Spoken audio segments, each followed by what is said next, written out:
Bien, ahí está grabando. Bueno, antes que nada quería empezar eh,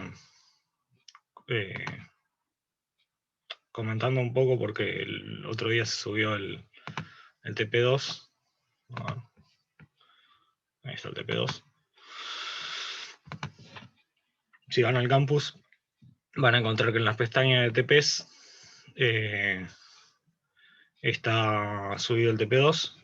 Entonces se encuentra disponible el enunciado del segundo TP. Se tiene que subir al campus antes del martes 8 de junio a las 23:55. Bien, ahí básicamente la forma de entrega es la misma que antes, o sea, tienen que subir la misma que la del primer TP, tienen que subir el código Python y las respuestas a las consignas, las que son escritas, las tienen que subir también escritas, digamos, en un mismo archivo que es, en un único archivo que es un cuaderno, un notebook de Jupyter. Bueno, veamos en qué consiste el TP. Tienen, tengo la ventana de...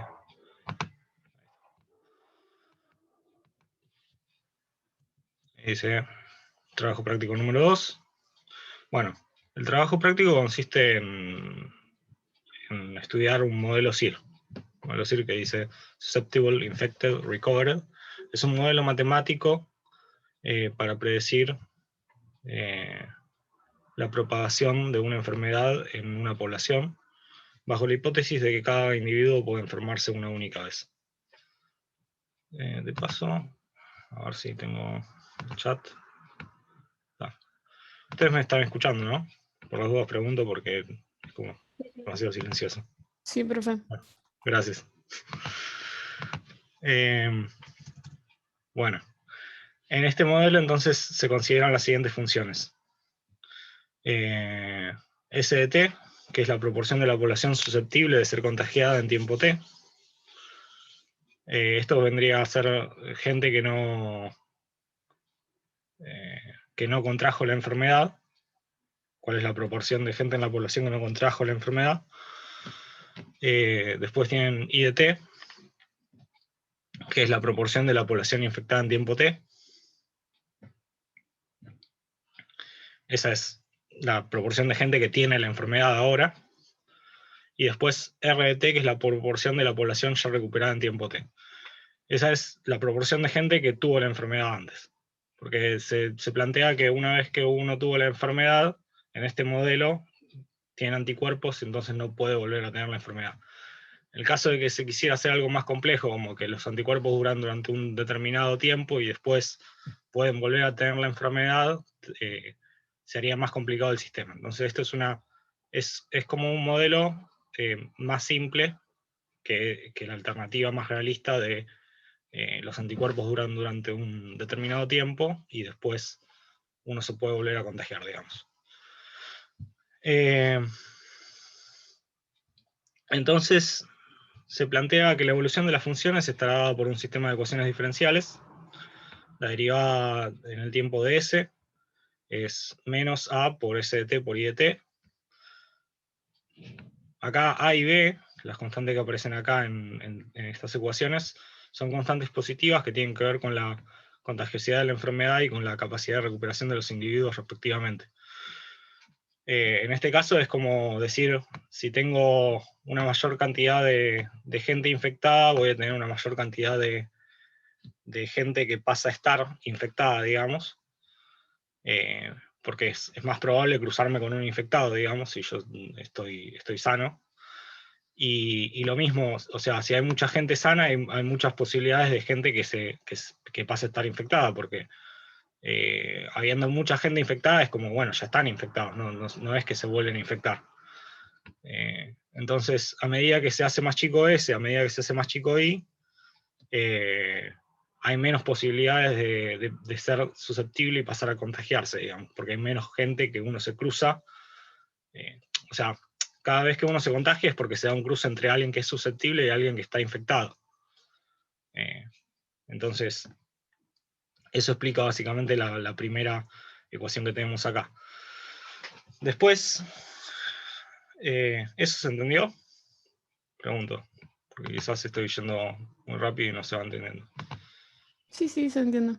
Ok. Bueno, entonces, la proporción de infectados, ¿cómo cambia? Primero hay un término que corresponde a la cantidad de gente que estaba susceptible, que pasó a estar infectada, que en este caso era, antes en los susceptibles era menos A por S por I, en los infectados pasa a ser A por S por I, porque es como que se tiene que compensar, o sea, la gente que estaba susceptible y pasó a estar infectada, acá implica que el término este es positivo. Y después está que hay una proporción de la gente que estaba infectada que deja de estarlo. Entonces ahí está, se le resta este B por I. Y este B por I es el que aparece abajo en la cantidad la tasa de cambio de gente recuperada, o sea, la derivada de R, como positivo, porque justamente es el mismo fenómeno que hablé antes, o sea, que la cantidad de gente que estaba susceptible pasa a estar infectada, hace que este término que aparece en la primera ecuación aparezca cambiado de signo en la segunda, y lo mismo pasa de la segunda a la tercera, o sea, este menos B por I pasa a estar como B por I en la tercera ecuación. Bueno, entonces, básicamente, si suman todo, es obvio que esto da 0, porque menos A por S por I más A por S por I, estos dos se cancelan, menos B por I más B por I, estos dos se cancelan. Así que la suma de S, I y R tiene derivada 0, lo cual es lógico porque la proporción de la población es constante, digamos. Eso se asume en el modelo matemático, o sea, no. Se asume que es constante que es constante igual a 1, digamos, la población. Perdón. La suma de las tres proporciones tiene que dar una constante igual a 1. Bien. Entonces, bueno, acá tienen 3 ítems, como en el TP anterior. Se consideran las constantes A igual 0.1, B igual 0.02. En el ítem A dice, dados los valores iniciales, S0 igual a 0.9999, o sea, este es un 99.99% de la población que está en estado susceptible cuando empieza todo el modelo, digamos, y hay un 0.01% que está infectada, y cantidad de recuperados es 0 porque todavía hay, o sea, hubo un solo infectado y todavía no se recuperó, digamos. O sea, hay un 0.01% de la población que está infectada que todavía no se recuperó. O sea, que nadie tuvo todavía tiempo de recuperarse, digamos. Entonces, se les pide hacer un programa para calcular y graficar simultáneamente las aproximaciones a las funciones S, I y R en intervalos 0 a 365, que se tienen utilizando el método rungecut a orden 4. Bueno, el rungecut a orden 4 lo vieron cuando vieron cómo resolver ecuaciones diferenciales. Entonces tienen que aplicar ese método para resolver el sistema de 3 ecuaciones. Después, en el ítem B, ¿hasta ahora alguien tiene preguntas de todo esto?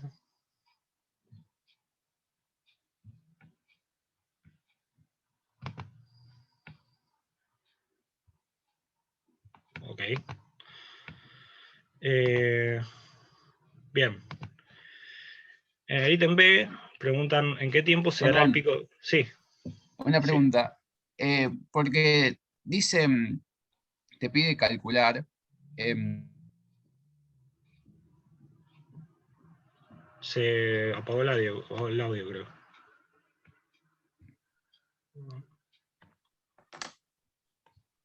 Sí, ¿me decías?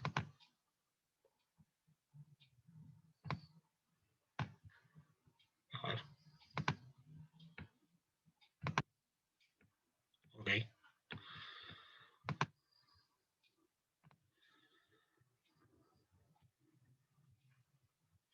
Sí. O sea, fíjate que es resolver un sistema. Sí, o sea, básicamente es un programa, así como cuando uno, claro, no, es calcular para poder graficarlo, básicamente. Para hacer el gráfico vas a necesitar que el programa lo calcule, digamos. Está, es eso. No necesito que me impriman los valores de S y R. Simplemente que hagan un programa que calcule y que grafique, digamos.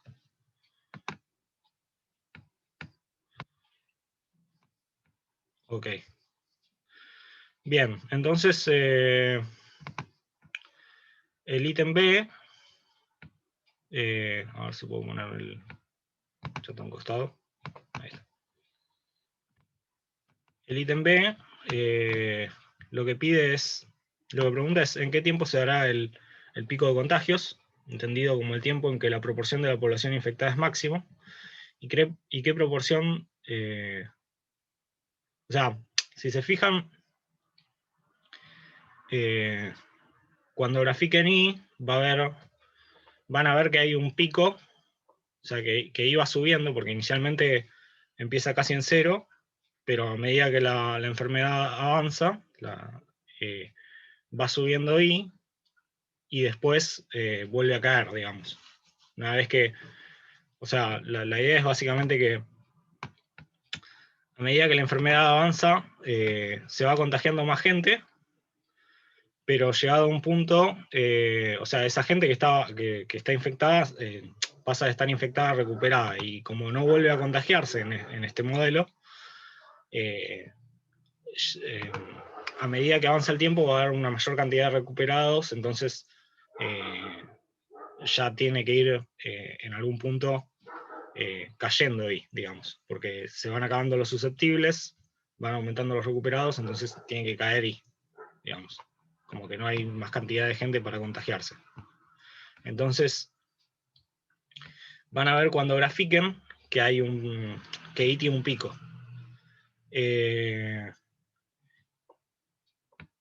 Entonces, lo que pide el ítem B es básicamente encontrar el tiempo en el que se produce ese pico de I. ¿Qué proporción de la población estará infectada en dicho momento? Y como sugerencia, dice recordar el comando np.argmax. Argmax, bueno, se los recuerdo ahora, lo que hace es, creo que lo que hace es, ustedes le tiran una lista de valores, digamos, y les devuelve el índice de esa lista de valores en el cual la lista toma el máximo. O sea, en lugar de devolverles, si yo pusiera np.max, calculo que me devolvería el máximo de la lista. Lo que hace argmax es devolverme el lugar que ocupa ese máximo. Bien. ¿Eso se entendió? ¿Puedo hacer una pregunta sobre el comando? Sí, decime. Yo lo usé y como que me tira un error, algo así como un bool, me dice, que no puedo usar lo que sería X en 1 o S, digo IDT. Claro, porque no le tirás una función, le tirás una lista. O sea, a ver si puedo Claro. poner NumPy. Lo que no sé es cómo puedo transformar el X en 1 para poder usarlo con el comando. No entiendo qué es X en 1. Claro, X en 1 yo lo nombré Ok, está. a la función IDT. Claro, pero no tenés que tirarle una función, sino que tenés que tirarle la lista de valores de IDT. Digamos. Ok. Viste que en el ADS, cuando dice calcular, vas a calcular listas de valores para S, para I, para R. Bueno, Sí. tenés que usar la lista de valores de I. Sí, creo que estoy haciendo eso. Lo que pasa es que me tira algo así como, no me acuerdo el error, algo de un index. Ok. Igual ahí tienen la documentación. Ven que ahí me tiró en numpy.argmax. Entonces, esto no sé si está en español, de hecho. No, me parece que no. La página de Python sí, pero esto creo que está todo en inglés. Pero en A tenés que ponerle un array. Creo que con la lista está. Si no, si quizás es eso y tenés que ponerle np.array de la lista. Y tendría que ver específicamente el error, pero acá está, en la documentación explica específicamente qué tiene que ser cada cosa. Creo que tiene ejemplos. Ahí está. Acá tengo una lista. Claro, ¿no? sí. Yo leí, o sea, lo busqué, lo leí. Es más, en Axis especifiqué T y un compañero comentó en el chat. Puse exactamente eso y no me funcionó.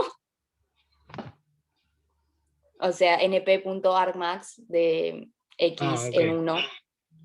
Bueno, debe ser un tema de cómo están definiendo las cosas. Quizás vos no le pasaste un array, sino que le pasaste una lista. Ves que acá dice array esto porque es un array específicamente. Si fuera Ok, sin las cosas de array, esto no sería una lista. ok, Eh, ok, me voy a fijar. bueno, en el C dice graficar simultáneamente las distintas funciones I de t que se obtendrían con los mismos valores iniciales para hacer variar la constante a entre los siguientes posibles 10 valores. Bueno, 0.04 hasta 0.13. Sugerencia: modificar convenientemente el programa del primer ítem para que la variable a pueda ser tomada como un parámetro. Bueno, si recuerdan el primer ítem, dice a igual 0.1. Entonces, ustedes calcularon las soluciones para ese a y ese valor de b con estas condiciones iniciales. En el ítem C lo que tienen que hacer es agarrar ese programa que hicieron y poder modificarlo para poder variar a, digamos. Y al variar a puedan encontrar las soluciones para estos distintos valores de a, de 0.04 a 0.3.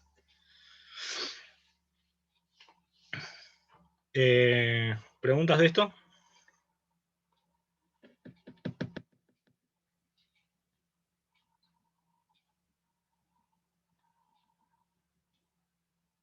Bueno, si no tienen más preguntas, entonces ya pasamos. Nahuel, Sí. tengo una pregunta.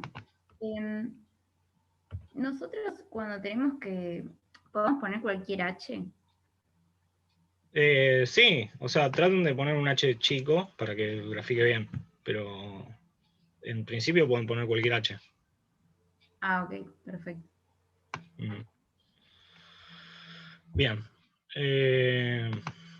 Para que calcule bien, digamos. Está bien. Pasamos entonces a lo que es la clase de hoy.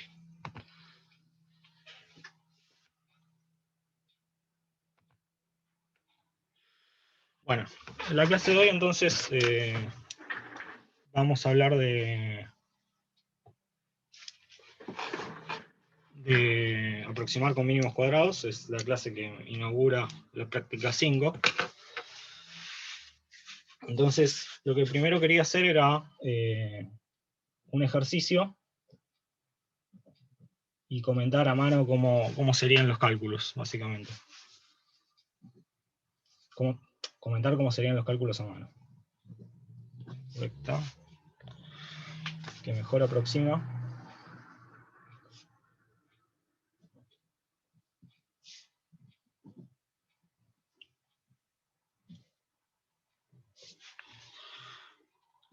A los siguientes puntos en el sentido de cuadrados mínimos.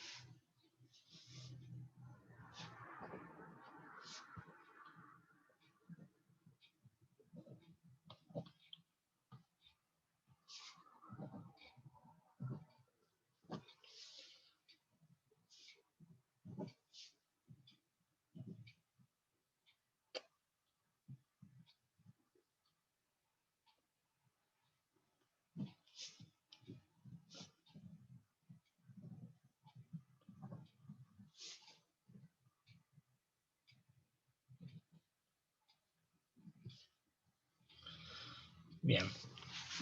y acá tenemos una tabla con datos.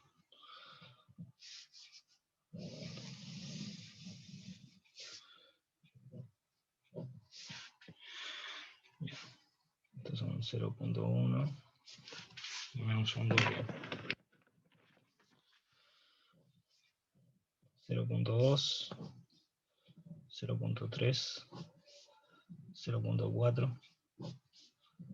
Estos valores de x son, en este ejercicio son todos x espaciados entre el 0.1 y el 1, pero no necesitan por qué serlo. O sea, estos valores de x vamos a ver después que pueden darse en cualquier orden, pueden variar la distancia entre uno y otro.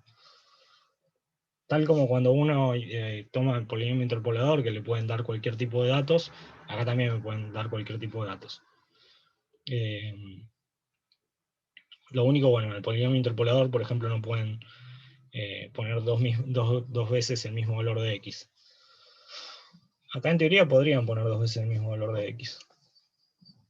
Pero creo que los ejercicios que les dan en general no tienen dos veces el mismo valor de x. Bien, entonces esos son los valores de x, y ahora los valores de y son 0.35, 0.5, 0.45, 0.55.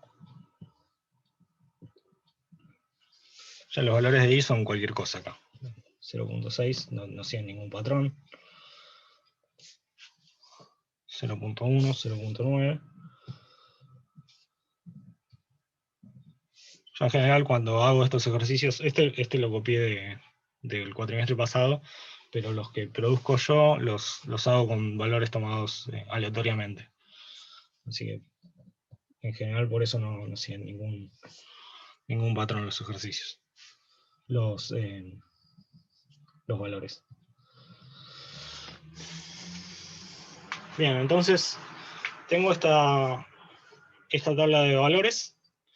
Y ahora tengo que encontrar la recta que mejor aproxima en el sentido de mínimos cuadrados. La recta va a tener una forma que va a ser de esta forma. O sea, yo busco una recta, y las rectas son funciones de esta forma. O sea, y es igual a alfa más beta x. Entonces, si uno piensa esto de forma matricial, lo que tiene es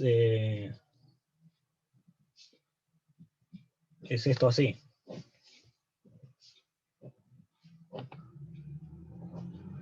¿Sí?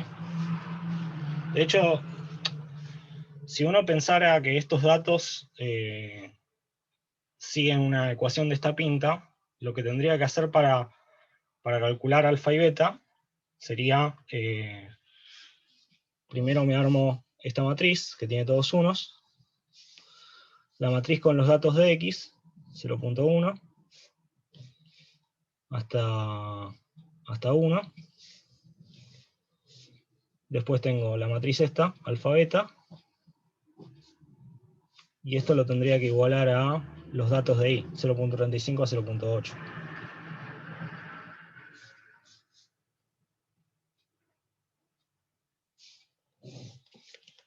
Entonces esto, si se fijan en la primera fila, va a ser alfa más beta por 0.1 es igual a 0.35, o sea que al evaluar en 0.1 sería 0.35, y en la última fila me quedaría así, o sea, con cada fila hago lo mismo, y en la última fila me queda alfa más beta es igual a 0.8, o sea que al evaluar en 1 me quedaría 0.8.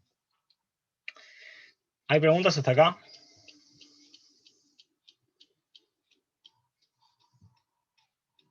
No, profe. Ok. Bien. En general, si se fijan, esto tiene solo dos incógnitas y hay 10 datos. Entonces, lo que suele pasar es que este sistema no tiene solución, porque tiene más ecuaciones que incógnitas. Tengo 10 ecuaciones y tengo solamente dos incógnitas.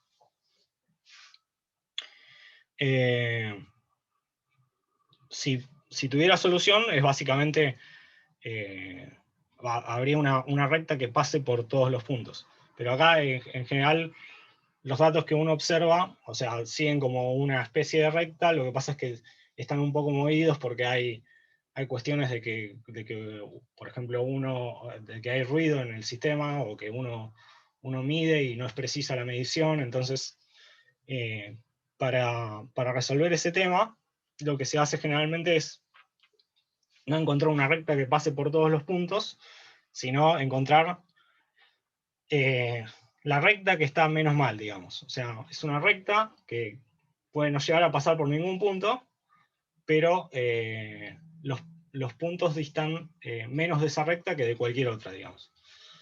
¿Qué es que disten menos? Es que minimizan esta cantidad. O sea, de i igual 1 hasta 10,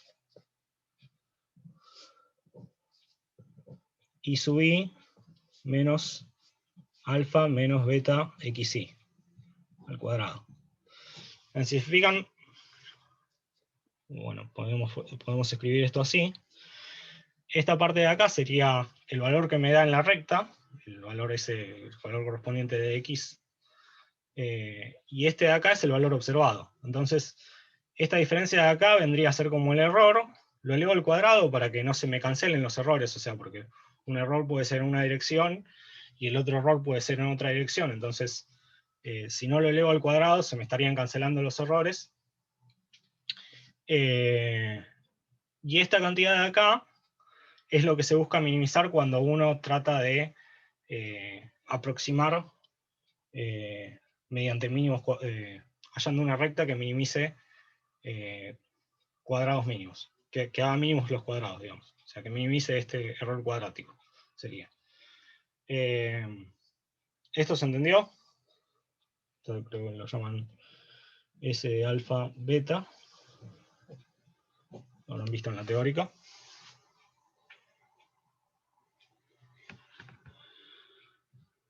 Bien. Genial.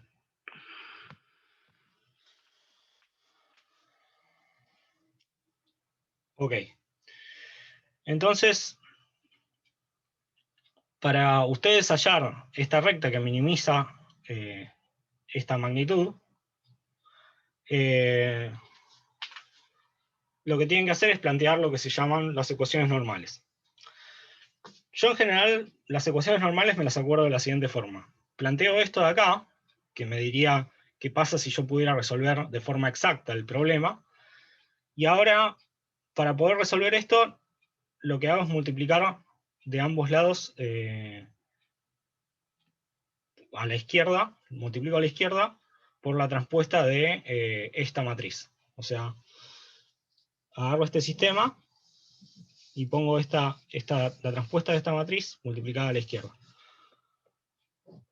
Para que me siga valiendo la igualdad, digamos, entre comillas, tengo que multiplicar de ambos lados. Entonces esto me queda así. Perdón, acá tengo la matriz esta.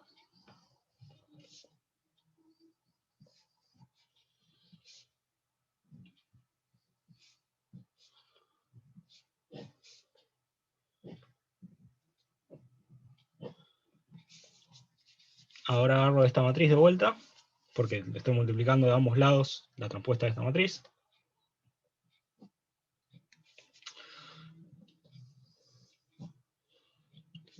Esto hasta 1. Y acá tengo esta matriz de acá, 0.35 a 0.8.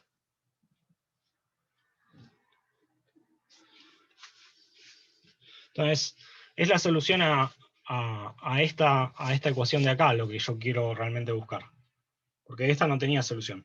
Esta tiene más pinta, porque esto de acá me quedó una matriz cuadrada, entonces podría llegar a invertirlo. O sea, muy probablemente, o sea, si uno toma al azar una matriz cuadrada, la puede invertir. Pero bueno, en general esto va a ser inversible, entonces lo puedo pasar del otro lado invirtiendo y puedo despejar las incógnitas que tengo. ¿Esta parte de acá se entendió? Sí, sí. Sí. Genial. Bien, entonces, ahora lo que hago es resolver esta matriz y esta matriz. Este producto y este producto, digamos. Bien, acá tengo 10 unos y 10 unos, entonces 1 por 1, más 1 por 1, más 1 por 1, más 1 por 1, y así. Tengo 10 veces, entonces me queda 10. Después, en la primera columna y en la segunda fila tengo 1 por 0,1 más 1 por 0,2 más, etcétera, hasta más 1 por 1. Eso tengo que fijarme cuánto me dio, pero es básicamente la suma de estos números de 0,1 hasta 1. Me dio 5.5.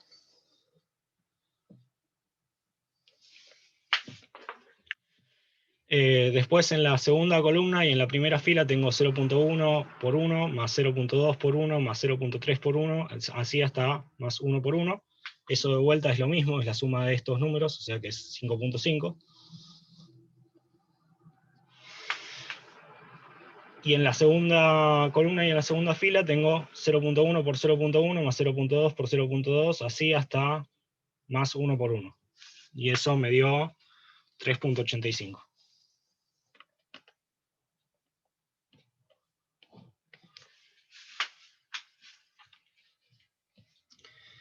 Bien, acá me queda analfabeta. Y acá, al hacer la multiplicación, me queda en la primera fila, me queda 0.35 por 1 más 0.5 por 1 más 0.45 por 1, así hasta 0.8 por 1, que es la suma de todos estos valores de i, y eso me dio 5.8.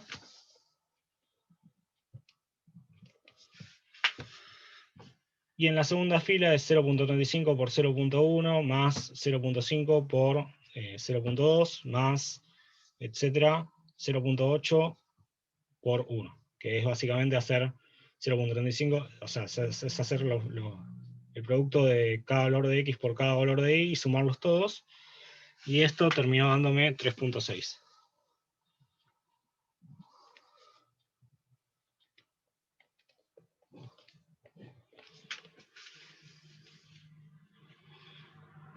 Bueno.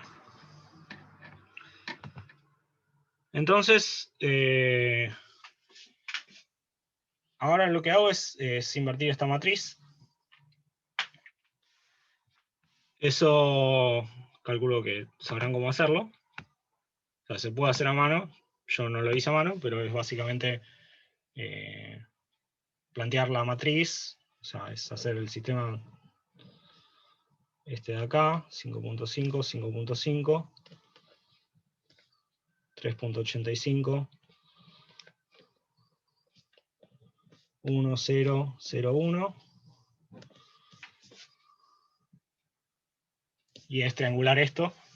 Básicamente, bueno, y que les termine quedando de este lado 1, 0, 0, 1.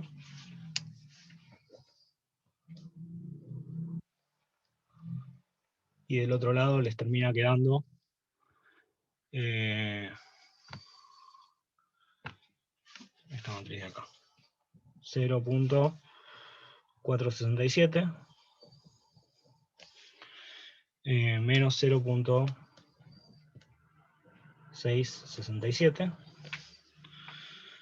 menos 0.667 y 1.21. 1.212.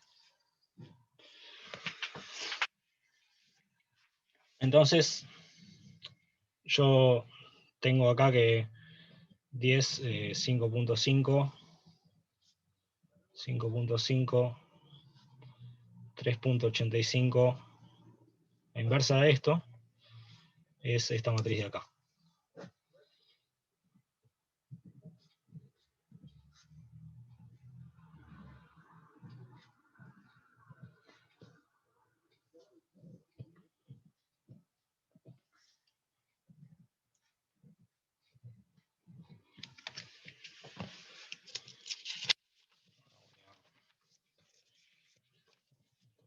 cerrar, y ahora paso de página.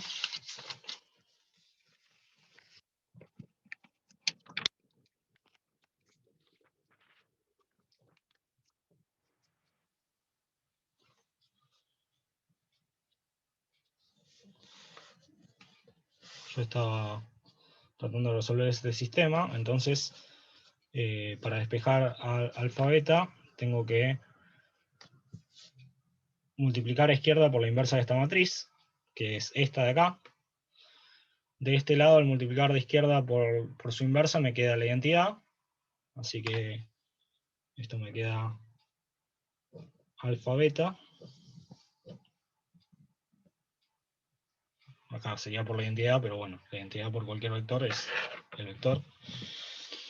Y después del lado derecho me queda esto a la izquierda de esto. Entonces me queda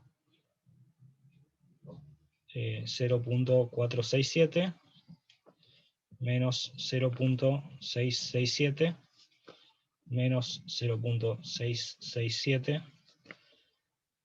1.212 multiplicado por 5.8 3.6. Perdón, ¿te puedo hacer Sí. una pregunta? Sí, decime. No entendí qué hiciste. O sea, multiplicaste a ambos lados por la identidad, porque no entiendo esa No, flecha. por la inversa de esta matriz. O sea, para despejar esta matriz, o sea, yo en general las operaciones cuando pienso, no pienso en mover una cosa de un lado del igual al otro lado del igual, y creo que es conveniente que lo piensen así, al menos cuando trabajan con matrices. Lo que están intentando hacer es que de un lado les quede solamente este vector. Entonces, para que de este lado quede solamente este vector, tienen que multiplicar a izquierda por la inversa de esta matriz. ¿Sí? Entonces, es para llegar a este alfa beta de este lado. Lo que necesito es deshacerme de esto. Entonces, multiplico por la inversa de esta matriz a izquierda. Entonces, esto sería 10, 5.5, 5.5, 3.85 a la menos 1 por lo que tenía acá. 10, 5.5, 5.5, 3.85, alfa, beta. Y para que me quede igual del otro lado, tengo que multiplicar a izquierda también a lo que tengo acá por la inversa de esta matriz. Me queda 10, 5.5, 5.5, 3.85 a la menos 1 por el vector este que es 5.8, 3.6. Buenísimo, ahí entendí. Gracias. No hay qué. ¿Alguno tiene otra pregunta de todo esto?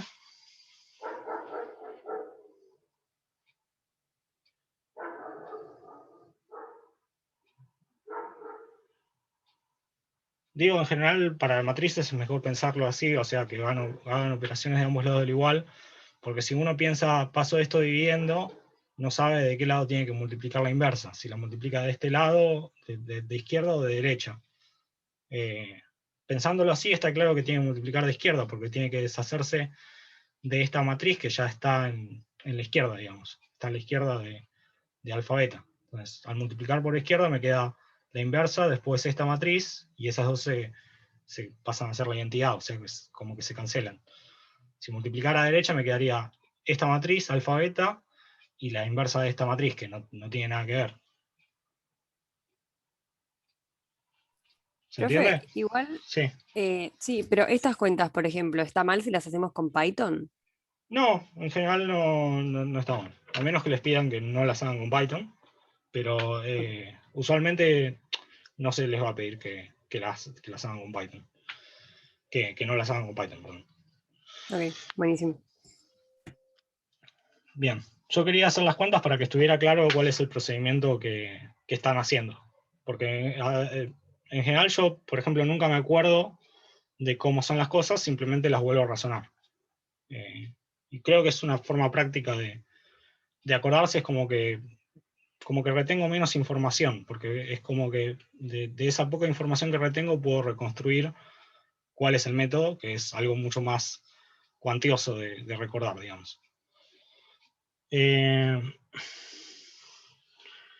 Bien, entonces uno llega hasta esto de acá, y ahora tengo este producto acá. Entonces esto de acá, sigo las cuentas, me queda alfa beta es igual a 0.307,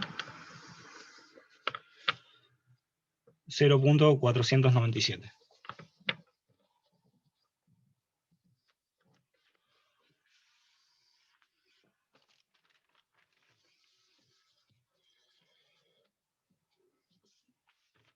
Recuerden que inicialmente había planteado que la recta tenía esta forma, entonces alfa es el término independiente y beta es el coeficiente lineal.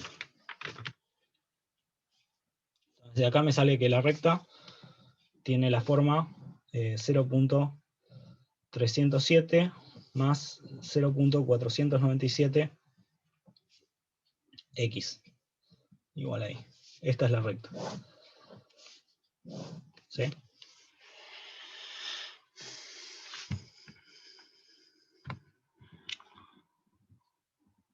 Bien. ¿Hay preguntas de esto? A ver, ahí alguien parece preguntó en el chat. No. Ok. ¿Preguntas de esto?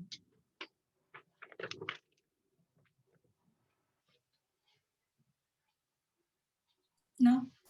Ok. Bien. Ahora vamos a hacer esto mismo, pero en Python. Porque, como dije, en general no se les va a pedir que no usen Python.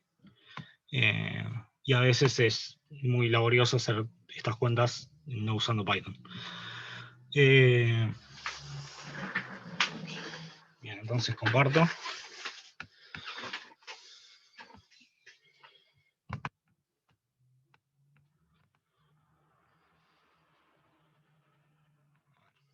está.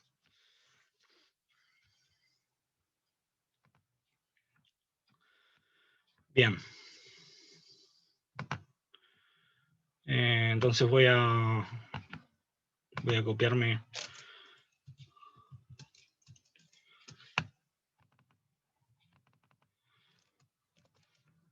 la consigna.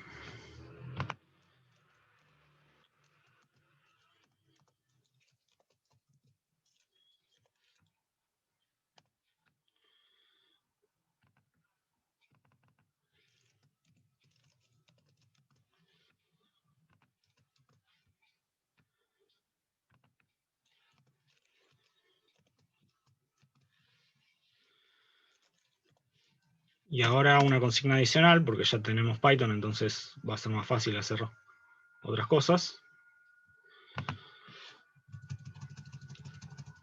Que es graficar los datos y la recta obtenida.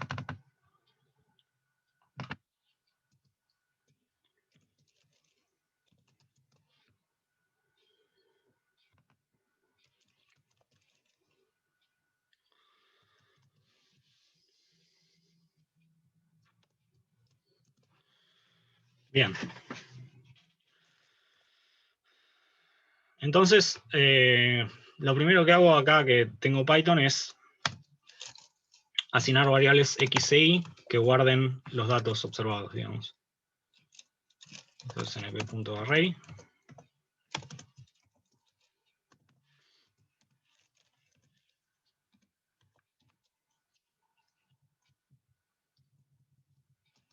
Me da igual si lo pongo como array o si lo pongo como lista. Si no, veremos.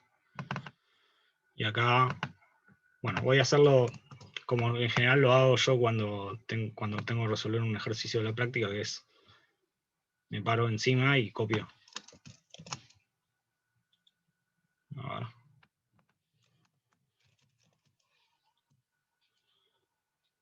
ver. En general en la práctica no tienen este problema porque no les copian primero la primera columna y después la segunda columna, sino que copian toda la fila y después toda la primera fila y después toda la segunda fila. Pero bueno, esto voy a hacer así. Voy a tener que sacar a mano los infiltrados. Esto igual, el X me puedo aprovechar directamente que tengo... esto estoy usando NumPy, así que tengo que importarlo. Import NumPy NP. El X me voy a aprovechar de que es... de que como dije son X espaciados entre el 0,1 y el 1, entonces voy a usar linspace directamente.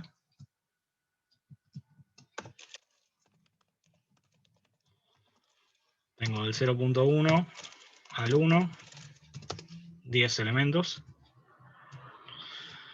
Y el I sí lo voy a tener que modificar. 0,35, 0,5, 0,45,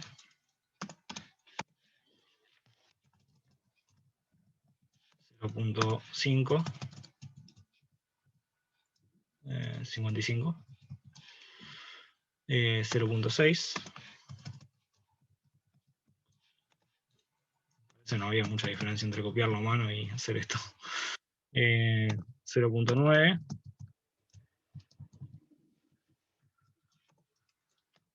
0,75 y 0,8 y 0,8.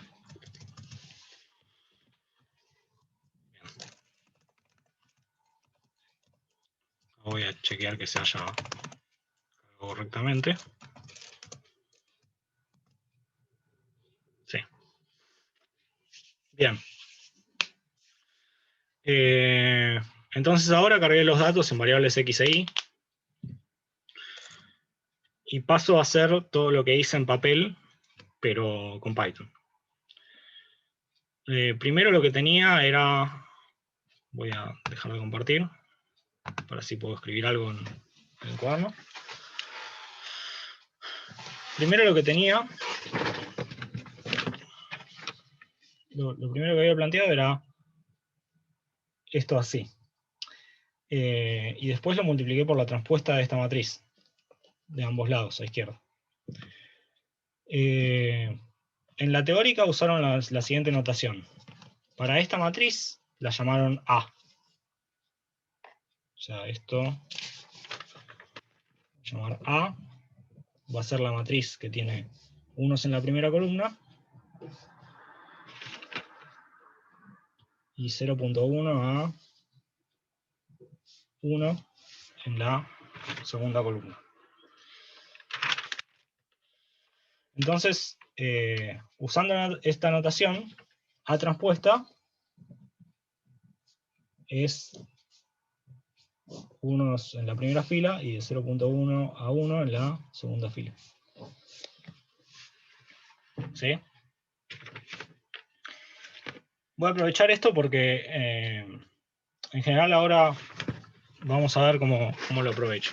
Voy a pasar de vuelta a Python.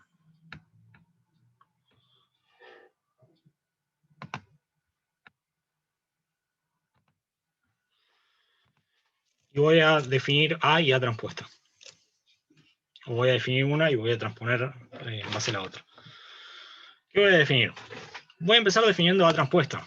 Porque A transpuesta es más fácil de definir por la siguiente razón. A transpuesta le puedo decir, este es el array.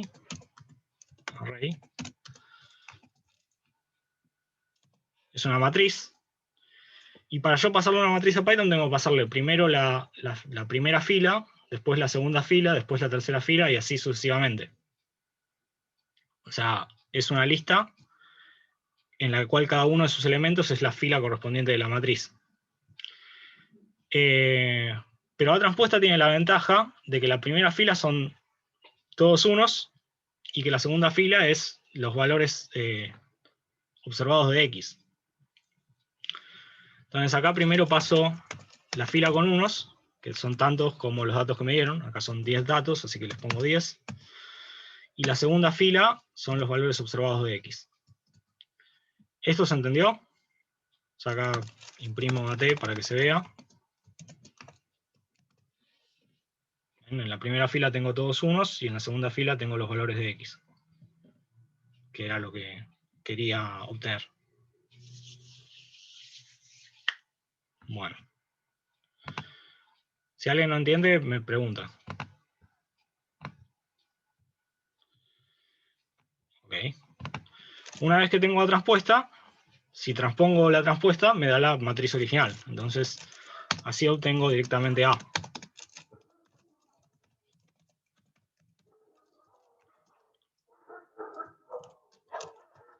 Transpuestas.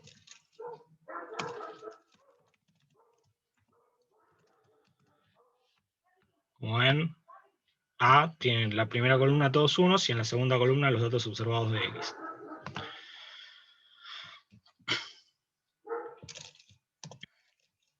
Yo el sistema que tenía esta pinta. O sea, yo quería resolver un sistema que tenía esta pinta. A transpuesta por A por el vector incógnita. Si quieren le pongo B, si no le pongo alfa beta. Es igual a transpuesta por I. Acuérdense que el por de matrices es este arroba que aparece acá. Bien. Para resolver esto tenía que invertir A transpuesta A, pasarla del otro lado. Entonces, voy a definir A transpuesta A como una matriz, que es el producto de A transpuesta por A. Esto podemos chequear que nos dio todo lo que nos había dado antes. O sea, que coincide con lo que habíamos calculado antes. ¿Ven? Esta era la matriz que nos había dado 10, 5.5, 5.5, 3.85. Y del otro lado tengo A transpuesta por I, que lo voy a llamar ATI. Esto es A transpuesta por I. Y ahora le pido que me imprima eso. Bueno, este es un vector columna. Así como le pedí que me imprima, no se ve como si fuera una columna, pero bueno. En la primera fila tiene 5.8 y en la segunda tiene 3.6.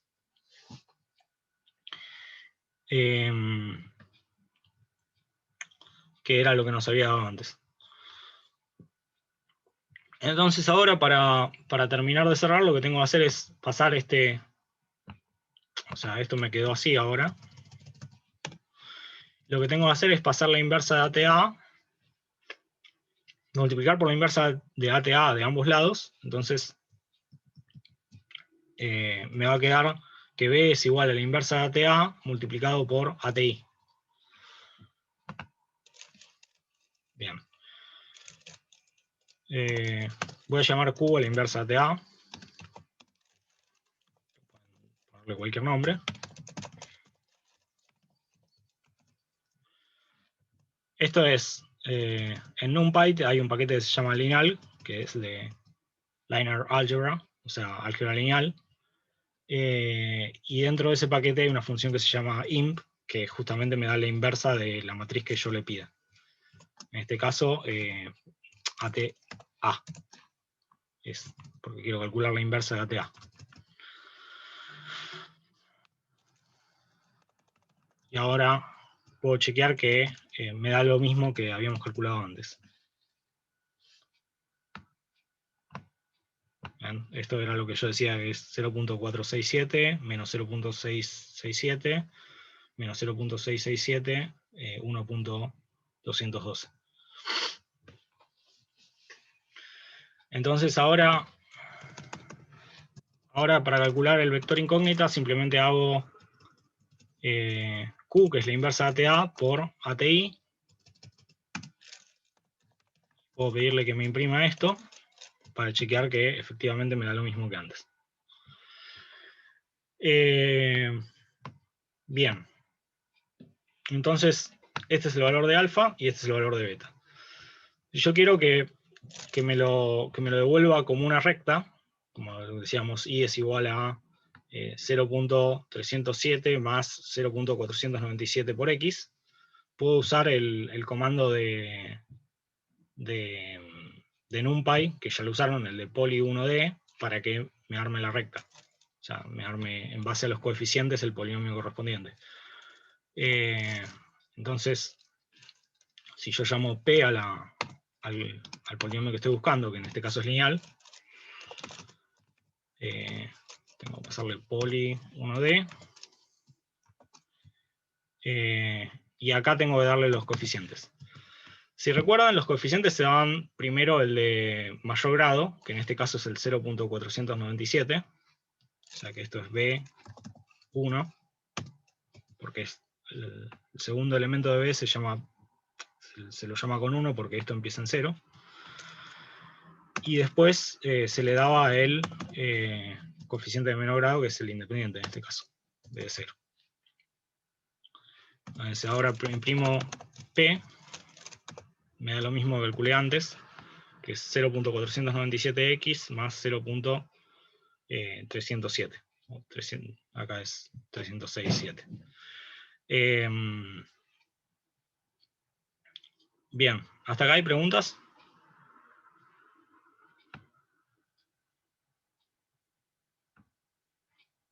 No. Ok. Bien, entonces acá tenemos la recta. Terminamos de calcular la recta nuevamente, pero ahora usando Python. Tenemos que graficarla junto con los datos. Antes de proseguir, acá pueden chequear que todo esto esté bien hecho. En este caso específico, me refiero a que pueden chequear, porque la función polyfit, que ya usaron para calcular polinomio interpolador, en realidad lo que calcula es, o sea, cuando yo hago np.polyfit xy, antes lo hacían con 9, digamos, porque acá tenían 10 datos, entonces necesitaban polinomio interpolador de grado 9, y calculaba el polinomio interpolador que pasaba por todos los datos. Bueno, en general, lo que hace polyfit, si yo le tiro un n cualquiera, es calcular el polinomio de grado n que mejor aproxima los datos en el sentido de mínimos cuadrados.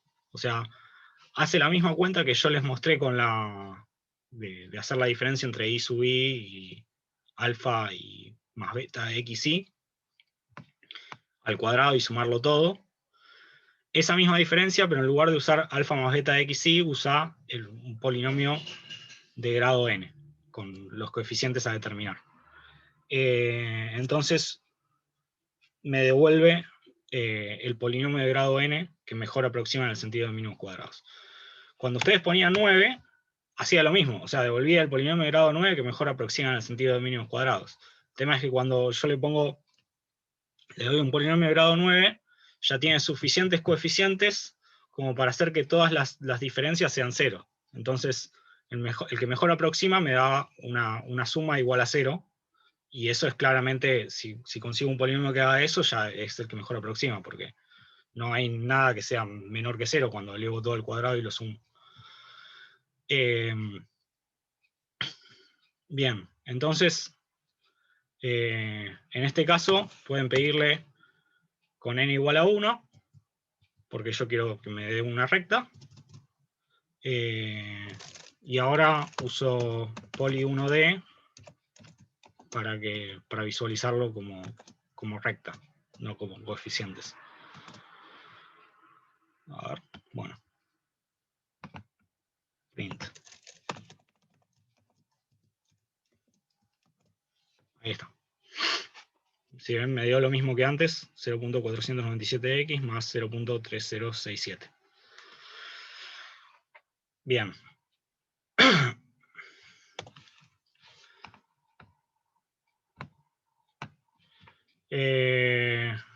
Ahora lo que queremos hacer es graficar la recta y los datos. Bueno, para eso voy a tener que importar matplotlib.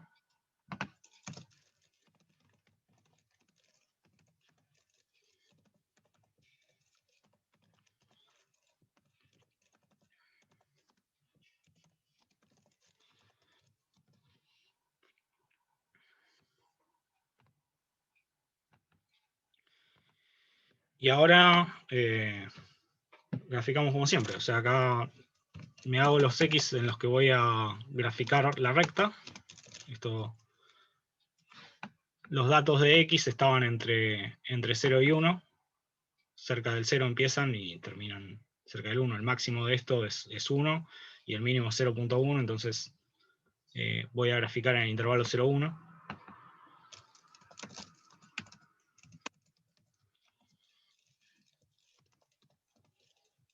Pido 100 puntos.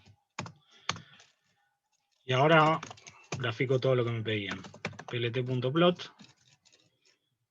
Los datos. Esto es los datos que estaban en la variable X y en la variable Y. Pido que sean puntos, porque si no me grafico me unen los puntos y me queda una recta. Y a esto le voy a poner la etiqueta datos. Y ahora grafico la recta. Para graficar la recta, bueno, le doy todos los puntos de X en los que voy a graficar, xplot, y evalúo la recta, la llamé P antes, entonces evalúo P en esos puntos. Y a esto le voy a poner la etiqueta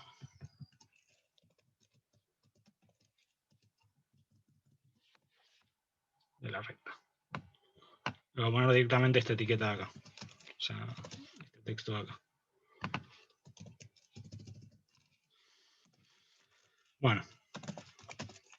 Para que me muestre las etiquetas, tengo que ponerle la leyenda. Y esto es para evitar... voy a mostrarles qué pasa con uno y qué pasa con otro, porque hay algunos de ustedes que insisten en no poner el plt.show, pero no sé si es porque no se dan cuenta de la diferencia. O quizás yo soy medio obsesivo con esas cosas y por eso. En plt.show me aparece esto de acá, sin plt.show me aparece esto de acá, con plt.show no me aparece esa cosa de ahí. Bien. Entonces ahí tienen la recta y tienen los datos, que era lo que pedía graficar el ejercicio. ¿Preguntas de esto?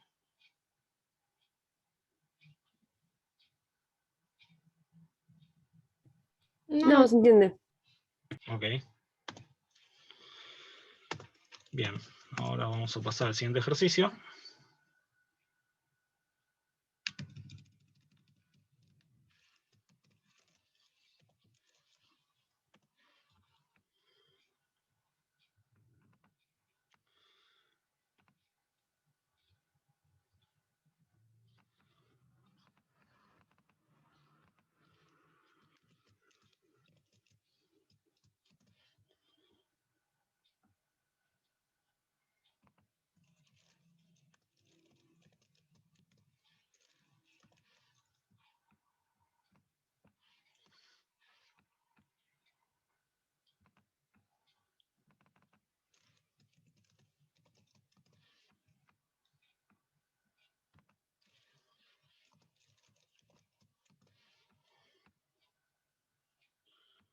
Es uno de graficar una función que no es una recta ya.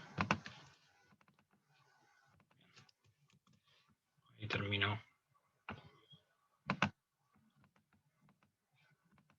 el enunciado.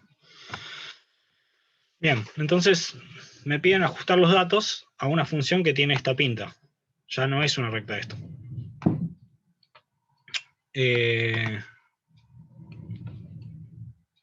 Entonces tengo que calcular los coeficientes A y B, para los cuales esto ajusta mejor en el sentido de mínimos cuadrados, y graficar la función y los datos.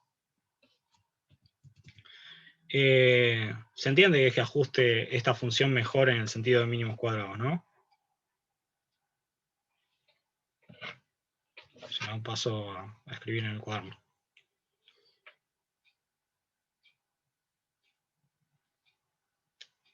Bueno.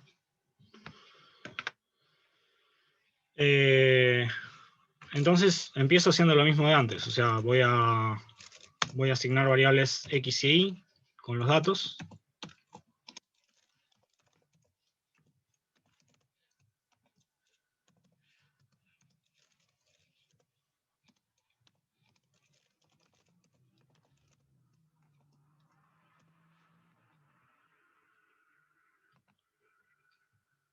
No voy a hacer de vuelta lo mismo de copiar de la tabla, simplemente voy a copiarlo de donde ya lo tenía hecho, así que así vamos más rápido.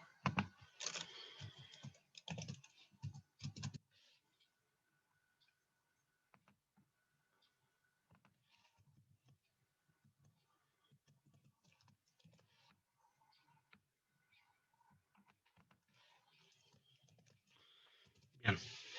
Se fijan ahí, lo que tengo acá es lo mismo que tengo en la tabla. O sea, X toma los valores 7.215, 1.672, 2.141, etcétera, hasta 7.912. Y toma los valores 4.888, 1.439, así hasta 1.706. Bien. Ahora, ¿qué pasa? Si yo observo lo que me piden es encontrar una función que tenga esta pinta, a por coseno de x más b. Entonces, esto es casi una recta. Es casi una recta porque tengo la pinta a por esto más b. Pero esto no es x en este caso. Entonces, le voy a dar un nombre, lo voy a llamar z. Entonces, z va a ser, bueno, así. Z va a ser la variable coseno de x.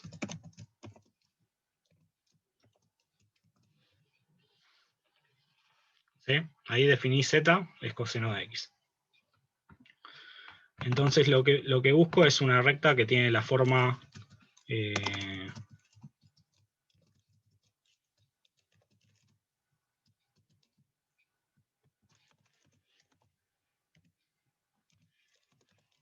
z más b. Y es igual a z más b. Porque acá simplemente reemplacé el coseno de x, en donde dice coseno de x le puse z. Y me dio que tenía esta forma. Entonces ahora básicamente hago lo mismo que antes, porque tengo que encontrar esta recta. Lo que pasa es que en lugar de usar los valores de x, tengo que usar los valores de z. Entonces tengo que calcular cuáles son los valores de z en base a los datos que observo de x. Z entonces va a ser np.coseno de x. De acá x son los valores de esta lista. Cada uno de esos valores los evalúo y eso me da z.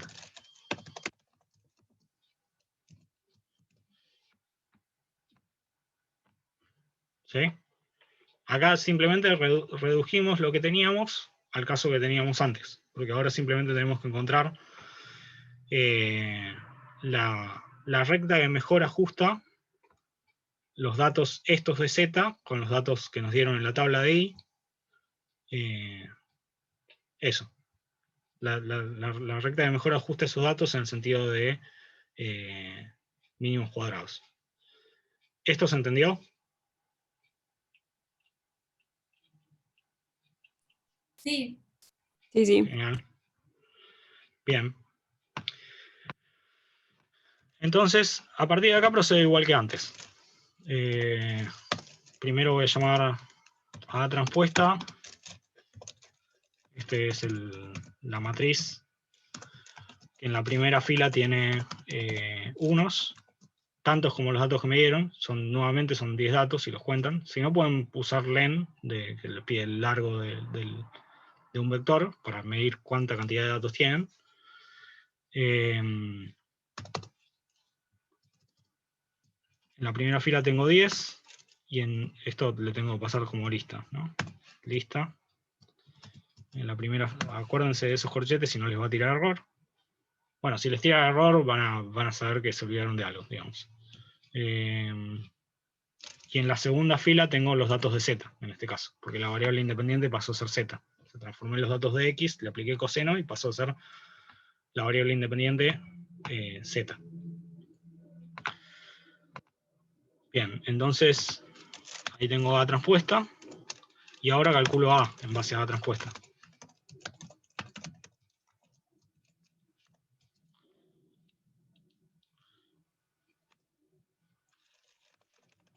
Puedo imprimir A para que se vea que es, efectivamente, en la primera columna tengo los unos y en la segunda columna tengo los datos observados de Z.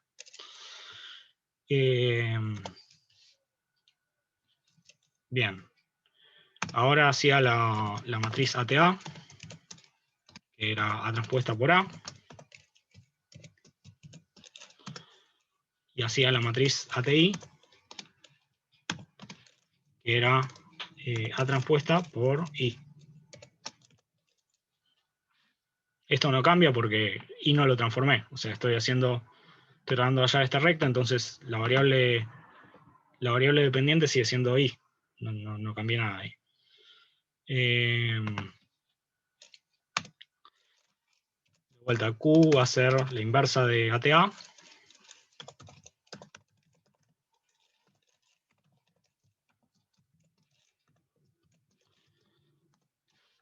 Y ahora para hallar los coeficientes van a tener la forma Q por ATI.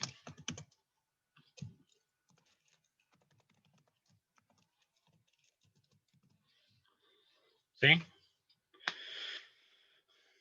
Bien. ¿Qué es cada coeficiente? O sea, si ustedes recuerdan,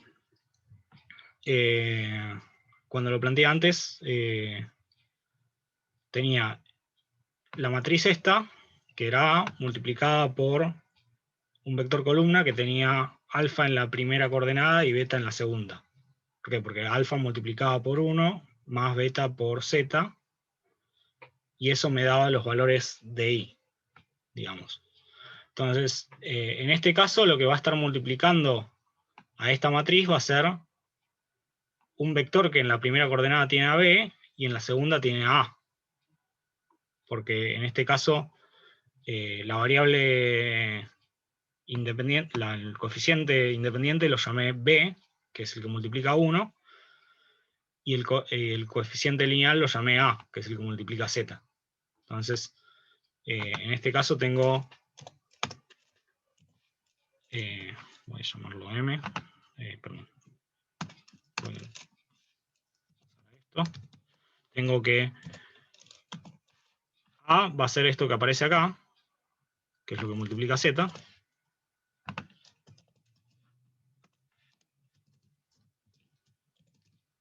Y P es esto que aparece acá.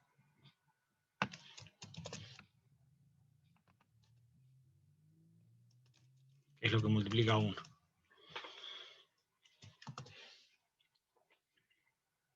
¿Esa parte se entendió?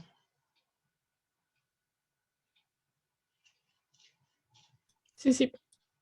Genial. Bien, entonces la recta entonces nos queda si quieren pueden hacerla como antes, o sea, pueden pedirle a Python que imprima la recta. Lo que pasa es que me la voy a imprimir con la variable x, lo va a resultar un toque confuso, pero si uso de vuelta np.poly1d, puedo llamar a esto P de vuelta, y acá, como antes, primero va el coeficiente correspondiente al mayor grado, que en este caso es el grado 1, entonces vendría a ser este 4.9, que sería B1.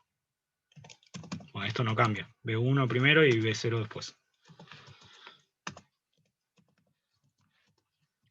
También podrían hacerlo de manera tal que no tuvieran que cambiar esto, que sería hacer todo esto, pero en lugar de poner en la primera columna los unos y en la segunda columna los datos observados de Z, ponen en la primera columna los datos observados de Z, y en la segunda los datos de 1. Entonces, cuando calculan B, les termina dando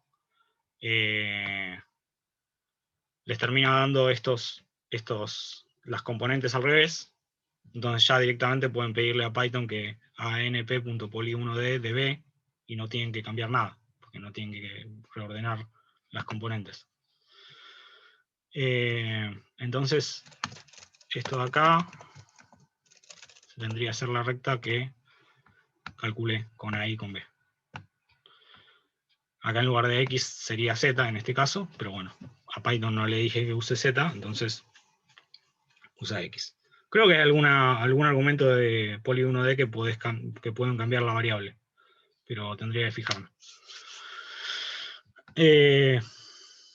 Bien, entonces la recta es I igual a esta cosa, pero con Z.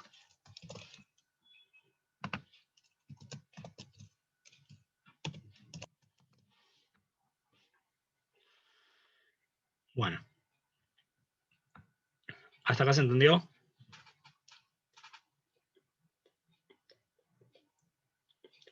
Sí, profe. Genial.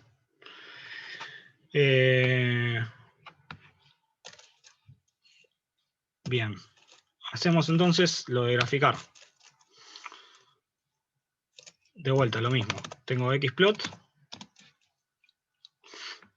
En este caso, ¿qué valores de x voy a tomar? Los valores de x que tengo, tendría que ver cuál es el máximo y cuál es el mínimo, para ver en qué intervalo tengo que graficar. Entonces voy a primero calcular eso.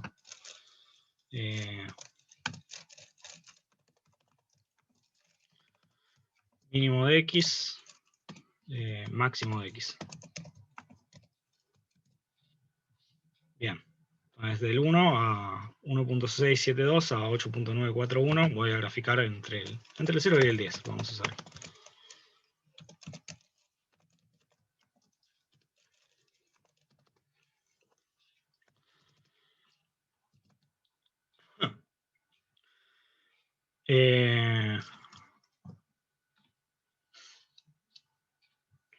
Bien. Ahora lo que tengo que graficar es los datos.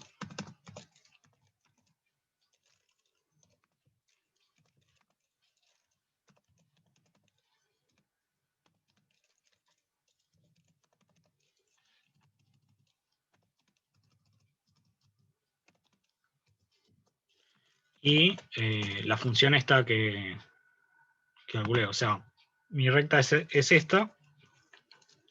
Y mi función, la que me pedían graficar, era que me pedían calcular y graficar, vendría a ser, en lugar de z, con coseno de x, porque z dijimos que era coseno de x, entonces esto es coseno de x. Puedo definir esta función o simplemente entender que esto es lo mismo que hacer la recta P aplicado a coseno de x. Esto acá era P en Z.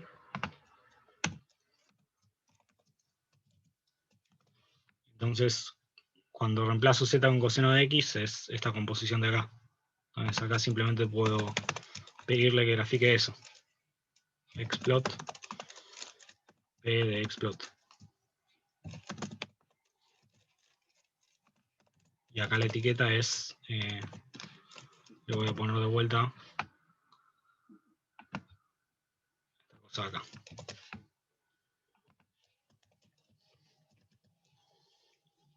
Esta X es rara, así que le pongo una X común.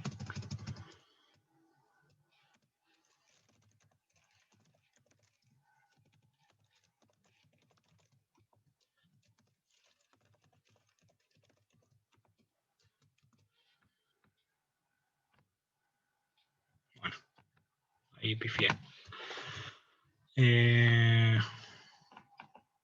Perdón, acá me olvidé del coseno. Lo puse antes, pero no lo puse ahora.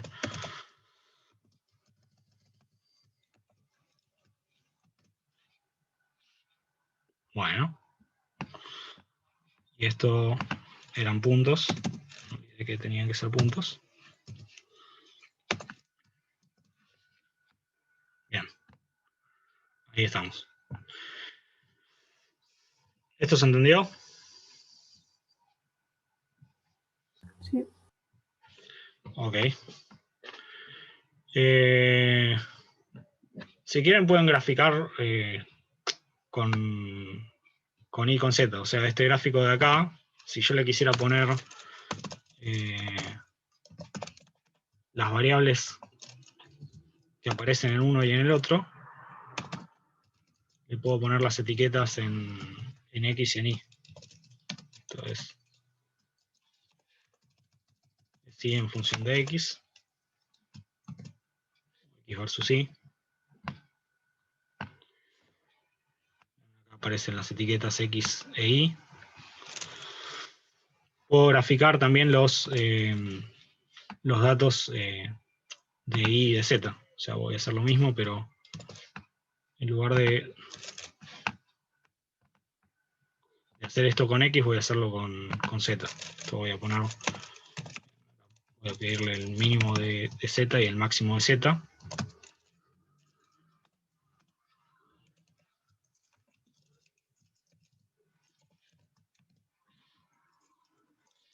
Bien. En sentido porque Z es el coseno de X, entonces tiene que estar entre -1 y 1. Y ahora, en lugar de usar esto, voy a usar zplot. Son puntos de Z entre el -1 y el 1. Voy a tomar 100 puntos, voy a graficar Z, los datos de Z y de Y. Y ahora en zplot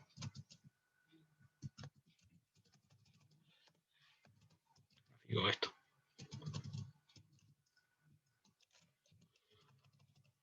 Y esto es Z. Entonces acá ven los datos transformados. O sea, cuando tomo la variable Z versus la variable Y, tengo los puntos estos, que son los mismos puntos que tengo en el otro gráfico, pero les aplico coseno a los valores de X. Y tengo la recta que había calculado, que minimiza cuadrados. ¿Tienen preguntas de esto? Yo lo estuve copiando y por alguna razón me tiró cualquier cosa, los dos gráficos. ¿Cargaste todos los paquetes? Sí, Fíjate sí. qué error te dice. No, o sea, me grafica las dos, pero me da algo muy distinto. Ok. Tendría que ver qué es específicamente, pero acá en algún momento me puse a corregir cosas de acá porque me daba cualquier cosa. Hice que estos fueran puntos para que no me los uniera con líneas. Y acá le agregué un coseno porque me había olvidado del coseno. Es P aplicado coseno de X. Esto. Ok. Si no, en general, en lugar de poner P aplicado coseno de X, pueden definir la función aparte, la función que calcularon, que sería esto de acá. O sea, definen la función así, 4.972 coseno de X más 1.934. Y esa función se la aplican a Xplot. Y al graficar les da lo mismo, porque vendría a ser la composición de P con coseno, la función esa.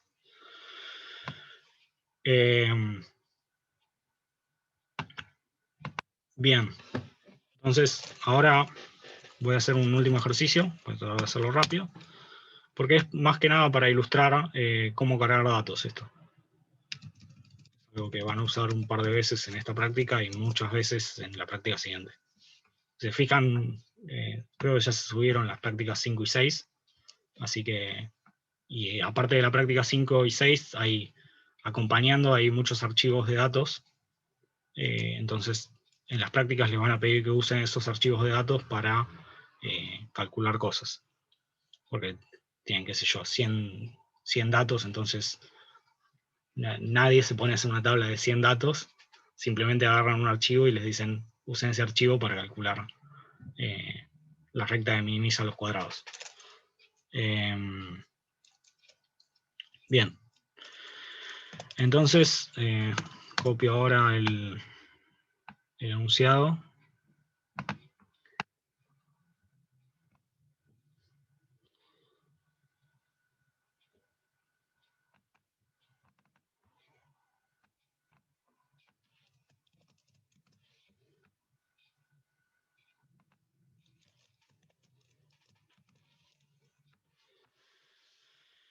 Bien, me dice el archivo 2021-05-31.txt contiene observaciones de una variable independiente X y una variable dependiente Y. Hallar la recta de mejor ajuste a los datos en el sentido de mínimos cuadrados. Ahora les voy a mostrar de qué archivo me estoy refiriendo.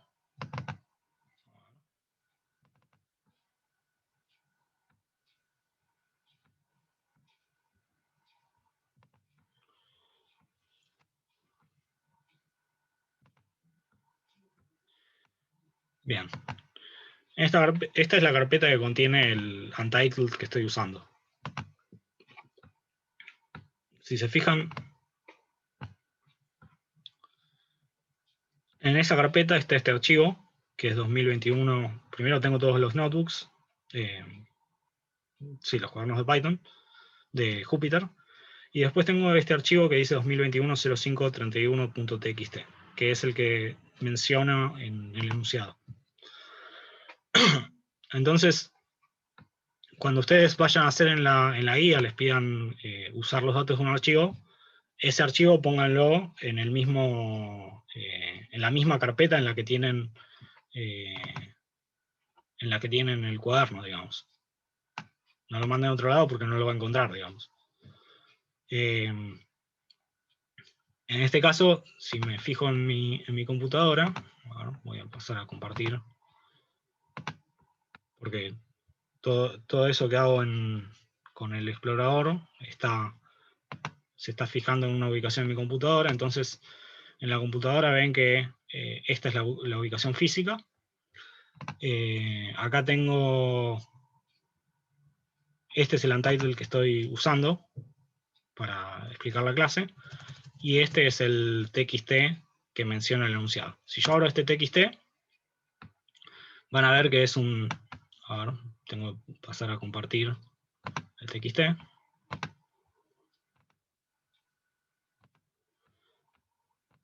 Van a ver que que son básicamente dos columnas de datos. Primero hay unas etiquetas que dicen independiente y dependiente, y después tienen datos de cada cosa. Yo dije que una variable independiente, una variable dependiente, por eso les puse esas etiquetas bien explícitas. La primera sería la columna de la variable independiente y la segunda la columna de la variable dependiente. Entonces, ahora lo que voy a hacer va a ser pedirle a Python que cargue los datos de este archivo en algo que pueda manejar más apropiadamente.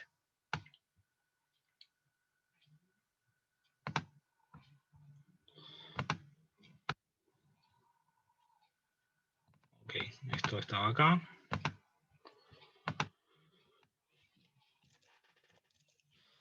Bien. Entonces, para cargar los datos del archivo, lo primero que tengo que hacer es importar un paquete que se llama pandas. Import pandas. Lo ponemos.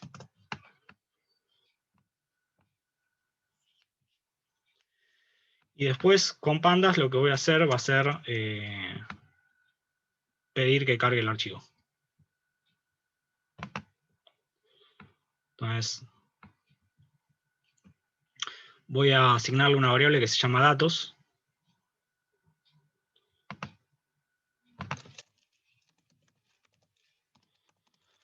Y voy a usar de pandas, voy a usar la función readTable, que es leer tabla. El primer argumento que le paso es el nombre del archivo. En este caso 2021-05-31.txt.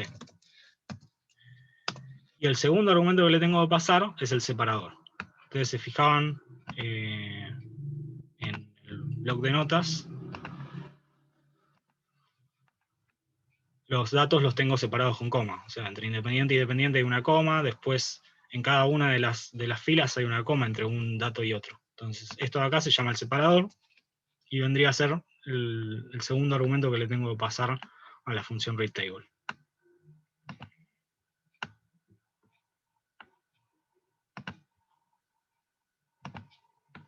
Entonces, en este caso pongo coma. Bien. Si ahora le pido que me imprima esto,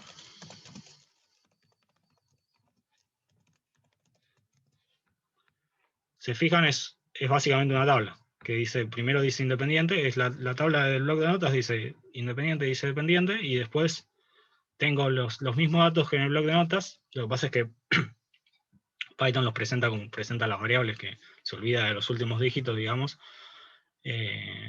y no hay comas en el medio, y después está esta columna de acá que se llama el índice, entonces, que me indica básicamente qué lugar ocupa cada dato. Si se fijan, hay del 0 al 99, o sea que hay 100 filas y hay 2 columnas.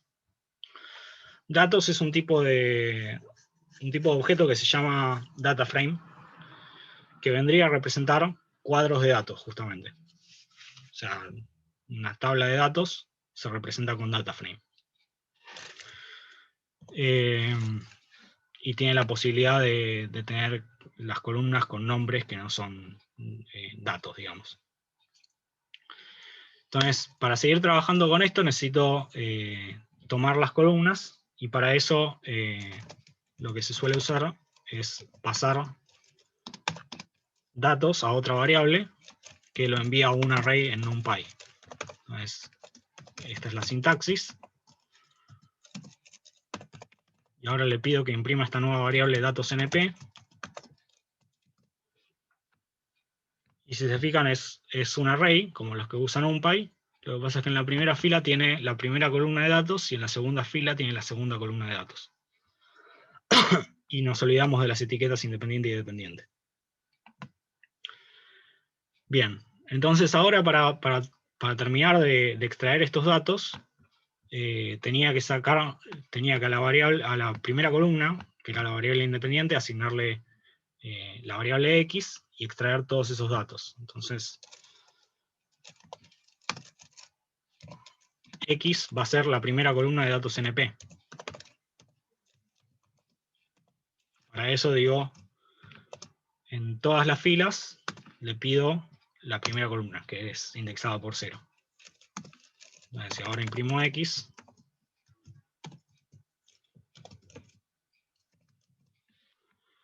si se fijan, es la primera columna de datos NP, porque empieza 9.43 por 10 a la menos 1.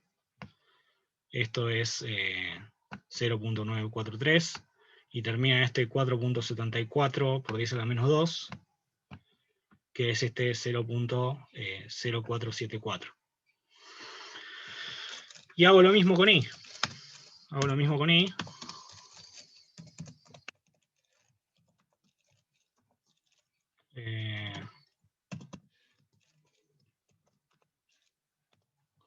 Le pido todas las filas y la segunda columna, que está indexada por 1. Y esto me devuelve la segunda columna de datos. Se fijan en datos, empieza en menos 5.619 por 10 a la 0, o sea 1, hasta menos 1.61 por 10 a la 0, o sea de vuelta 1. Menos 5.619, menos 1.61.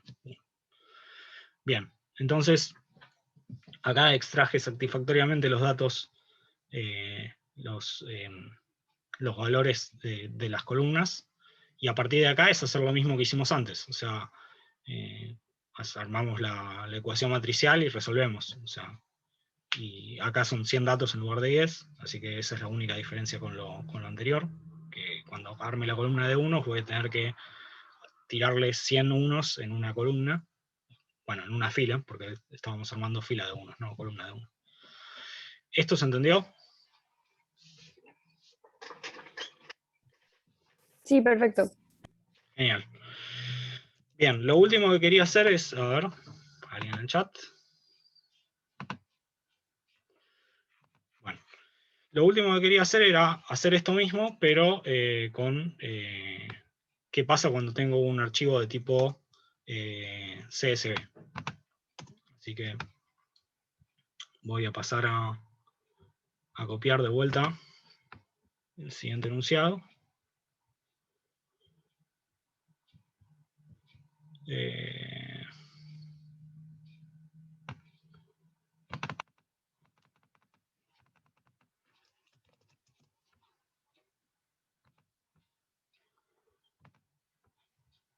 CSV significa comma separated values, o sea, valores separados por coma. Es un tipo de archivo que en general, cuando uno intenta abrirlo, lo abre con Excel. Ahora vamos a ver. Bien, es hacer lo mismo que antes, pero con el archivo, en lugar de ser .txt, es .csv. Es un archivo distinto. Lo llamé igual, pero con distinta extensión, pero no es el mismo archivo. Los datos van a ver que son distintos. De vuelta, si se fijan, el archivo ese que menciono está también en la carpeta esa en la cual tengo el untitled, en el que estoy trabajando. Entonces, ahora les paso a mostrar cómo es el archivo CSV.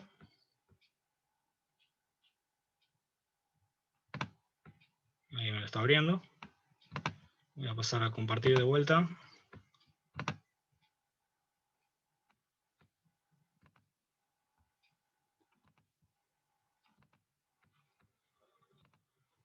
¿Ven? Me lo abrió Excel. O sea, le di doble clic, me lo abrió Excel inmediatamente. Es parecido que antes, porque, o sea, tengo...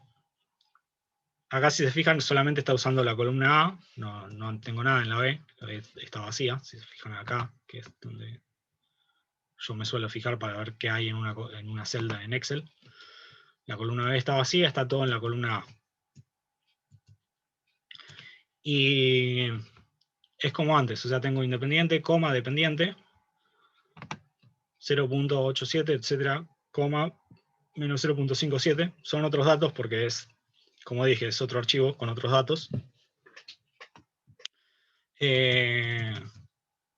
Pero la forma de separar los datos sigue siendo la misma que antes, que es separados con coma. Lo que pasa es que en este caso es un archivo .csv, entonces no se usa el read table que usé antes, sino que se usa otra función. Y directamente no hay que ponerle separador en este caso porque la separación acá es directamente con coma. Entonces, con que si la separación es con coma, ya la función que voy a usar tiene por default separador con coma, porque se espera que los CSV justamente estén separados por coma. Entonces paso de vuelta a esto de acá. Bien. Y hago lo mismo que antes, o sea, bueno, ya importé pandas, ahora simplemente tengo que hacer esto mismo, pero con otra función.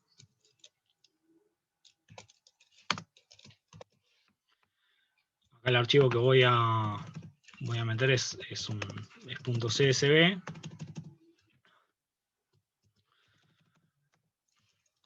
Acá la función es read CSV en lugar de read table.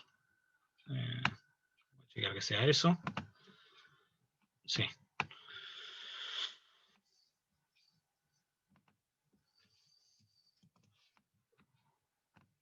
Bueno, eso es lo que vendría a ser el read table de antes. Y ahora si le pido imprimir datos, me devuelve una tabla tal y como antes. Esta vez con los datos del archivo CSV, que eran distintos que los de TXT. Y a partir de acá es todo lo mismo. O sea, es pasar esto a NumPy, a un array de NumPy, después extraer las columnas del array de NumPy, y después hacer lo que hicimos antes para hallar la recta que minimiza el error cuadrático. Bien, ¿tienen preguntas de esto?